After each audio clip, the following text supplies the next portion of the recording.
What's up, guys? Hope you enjoyed that match in the Olympics where I pinned the Hungarian guy. So now I just want to tell you the three things that I think are really, really important to help me be successful. And obviously there's many more, but I think these three really can encapsulate everything it takes to be successful, whether it's in wrestling and mixed martial arts like myself, or whether it's another sport, or whether it's a profession, or whether it's an education. Maybe you want to go get a master's degree or a doctorate or something like that. So I think these three things can help you be successful no matter what you want to do in life. But I'm going to tell you from my perspective, I'm going to tell you my story in wrestling and how these three things made me really, really, really successful at what I wanted to do. So the three things I want to tell you about are vision, persistence, and belief. So that's vision, persistence, and belief. Vision. So what vision means to me, and I've seen this in other kids as I've gotten older and I go around the country and I coach, and when I see a little kid who knows what he wants to do when he's little. So when I was 11 years old, I was lucky enough to see the Wisconsin Wrestling High School State Tournament, and I was in 5th grade, and I said, wow, that's what I want to do.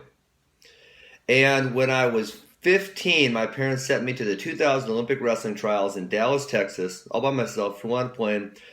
Went down to Dallas, stayed in a hotel. My parents are crazy, right? They sent me all the way to Dallas when I was 15 years old. And I watched the Olympic trials, and I saw these guys make the Olympic team.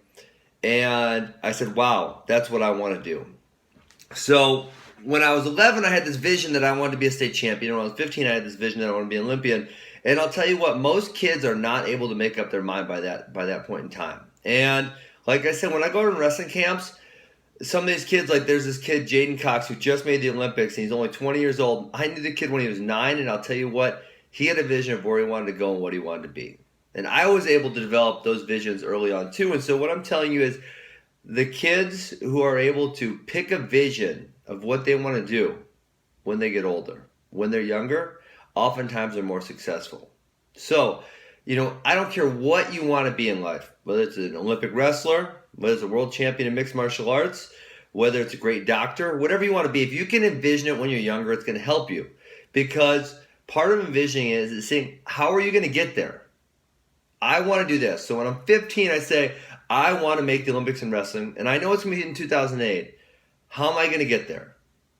Because obviously no one says I want to be an Olympian and then they wake up the next day and they're an Olympian, right? That doesn't happen. It takes a lot of time and planning and effort in order to get somewhere. So when I'm 15 and I see these guys make the Olympics and I say I want to be an Olympian, I also say to myself, how am I going to get there? And I know it's going to take many, many, many years of hard work. I mean, it's the year 2000 and I'm planning in 2008 I'm going to make the team. So that's 8 years I'm planning for, right? How many kids when they're in middle school or high school have an 8-year plan? Most adults don't have an 8-year plan. Most adults don't have a 1-year plan. And so I'm 15 years old and I'm making an 8-year plan. That makes me way ahead of the game. There's not a lot of 15-year-olds who have 8-year plans on how they're going to get somewhere.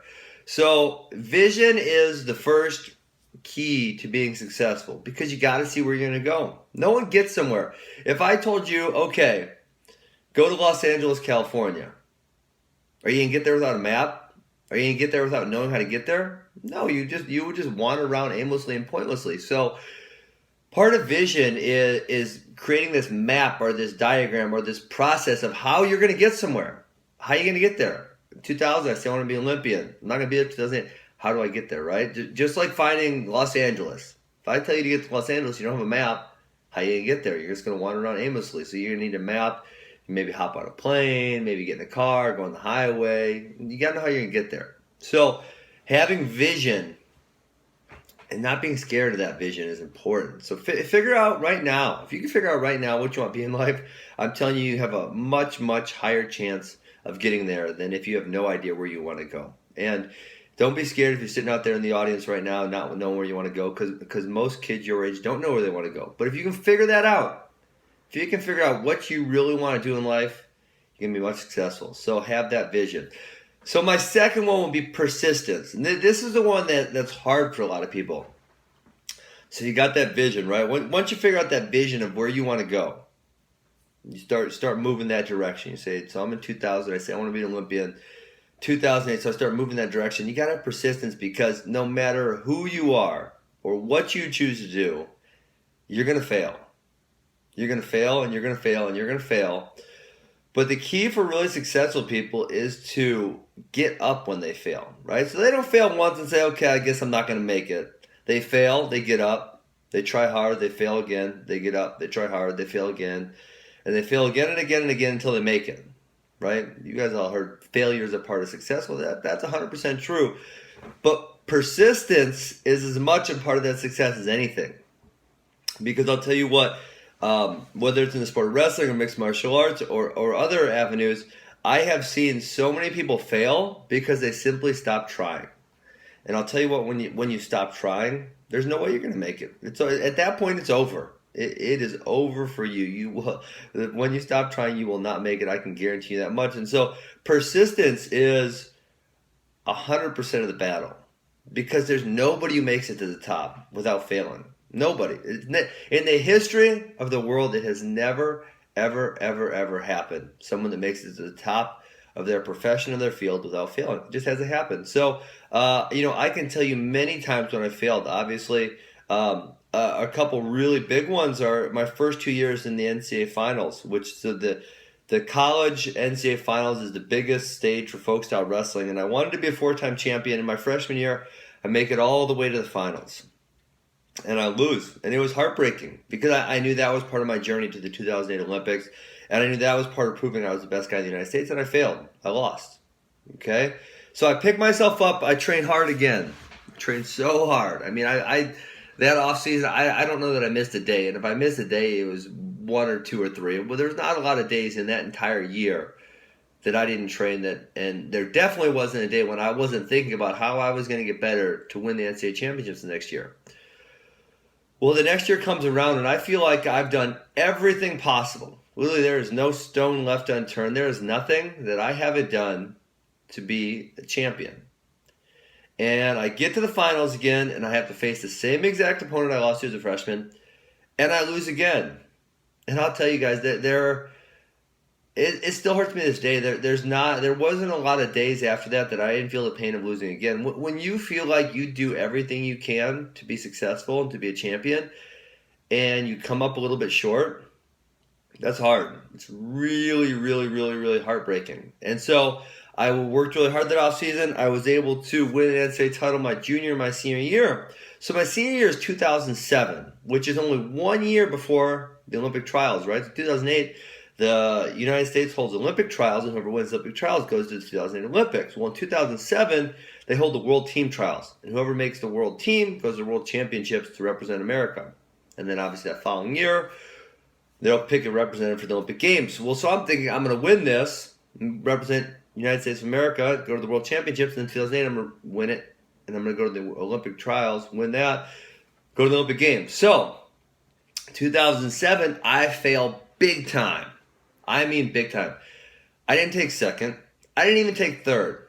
I took 5th place in the World Team Trials. So that means, listen guys, that means with 1 year to achieve my goal of making the Olympic Games, I have 4 guys in the United States of America that are better than me.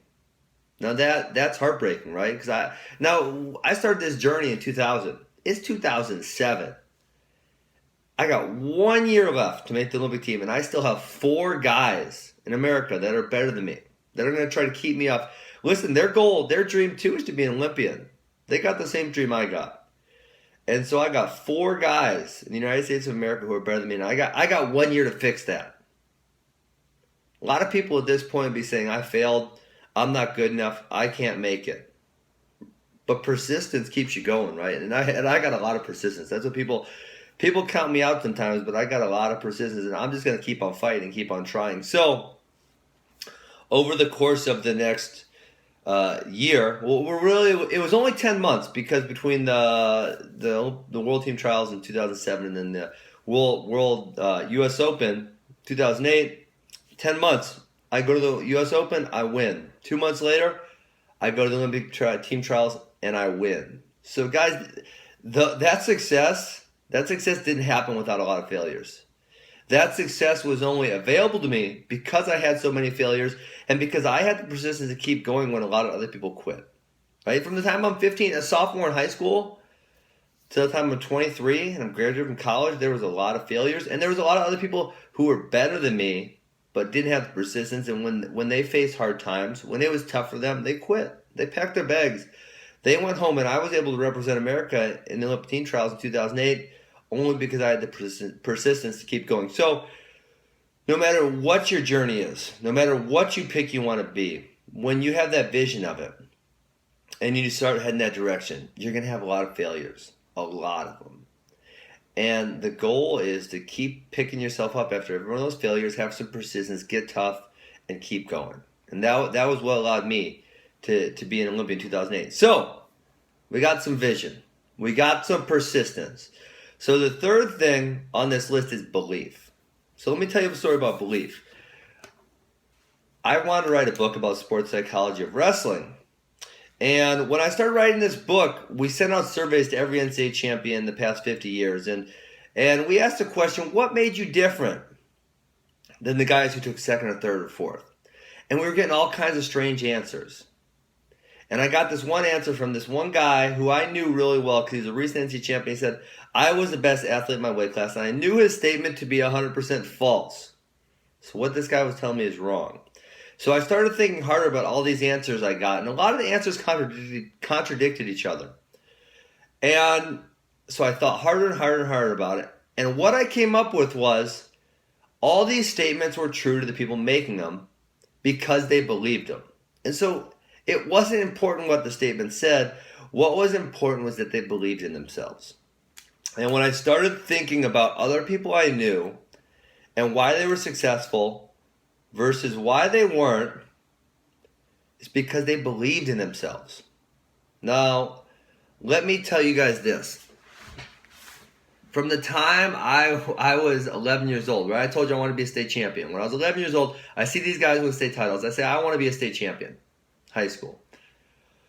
From the time I said that, I told people, I mean, I didn't go around bragging, but I told people, I want to be a state champion, right? They asked me, what'd you go? I want to be a state champion. People told me I wasn't going to do it. Told me it wasn't going to happen. This will not happen. But I believed in myself to the core. Down to the core, I believed in myself. And there's a lot of people when they say something, and people say, no, you won't. No, you can't. No, you're not good enough. People say, oh, maybe I'm not good enough. Maybe I can't. And that crushes. Tell you guys, that crushes so many dreams because other people will put you down. Other people don't have dreams and they don't like the fact that you have a dream and they will put you down and they will tell you can't. Guys, all through my career, whether it was I said I want to be a high school state champion, people said, no, you can't. You're not good enough. Yep, I did it. I said I want to go to college and win an NCAA title. People say, you're not big enough, you're not strong enough, you're not fast enough. There is no way you can do it. Well, I did it. I say I want to be an Olympian. People say, your style's not going to work for Olympic wrestling. There's no way it's going to work. You got no chance. Well, I did it. I said I want to be a world champion in mixed martial arts. People say, you're not fast enough. You're not strong enough. You can't take a punch. Well, I did it. Belief, guys. Believing in yourself. I can't tell you how huge of a difference this is going to make for you. Everyone, especially when you make a big, audacious goal, when you say you want to be something great, that makes people nervous. People are going to tell you you can't do it. Just watch. Say something. People will say you can't do that because of X, Y, or Z. And I can't tell you guys how many people told me that I couldn't achieve something in my life. But my success came down to the fact that I really believed in myself. I believed in myself, and I didn't listen to what other people had to say. I didn't listen to other people's doubts because other people's doubts will crush you. They'll bury you. If you listen to what other people say about you, if you listen to other people doubt you, you have no chance of accomplishing your goals. But when you can really believe in yourself, anything about yourself, it might be your toughness, it might be your intelligence, it might be your persistence, which I talked about earlier. So find something in some way to really, really, really deeply believe in yourself. And if you can do that, that is going to help you be so successful. So guys, listen. I talked about 3 things today, and I think these 3 things are the real keys to my success. And like I'll tell you, there can be other things. There's other things that help you be successful. But if I can really boil it down to 3 key ingredients on what helped me achieve my goals in life, and whether it's a state title, a national title, a Hodge Trophy, an Olympic team berth, or an MMA world title, if I can boil it down, vision, belief, and persistence, right? So When I was young, I had that vision of exactly what I wanted to be. When I was failing, I had the persistence to keep going, to get tough. And when other people told me I couldn't, I had to believe in myself to say, yes, I can. I can do it. I can do it, and I will do it, and I did it. Right? So, I'm sorry I'm in Asia. I'm sorry I can't be there with you today. I really was looking forward to being there with you today. You guys have Coach Kuda and Coach Wagner who are going to give you a wonderful demonstration of wrestling, which is the sport I love the most. And I hope that you can take away from this talk I give you guys about vision, persistence, and belief, that if you guys have those three things, and just those three things, you're going to be really successful in life at whatever it is you want to achieve. Sports, academics, profession, or other. Whatever you want, it's yours. If you can have vision, persistence, and belief, the world's yours, guys. Have a great day. Enjoy the demonstration. I'm really sorry I couldn't be there with you today. I'm out here in Asia. And hopefully next year I will be able to be there with you guys.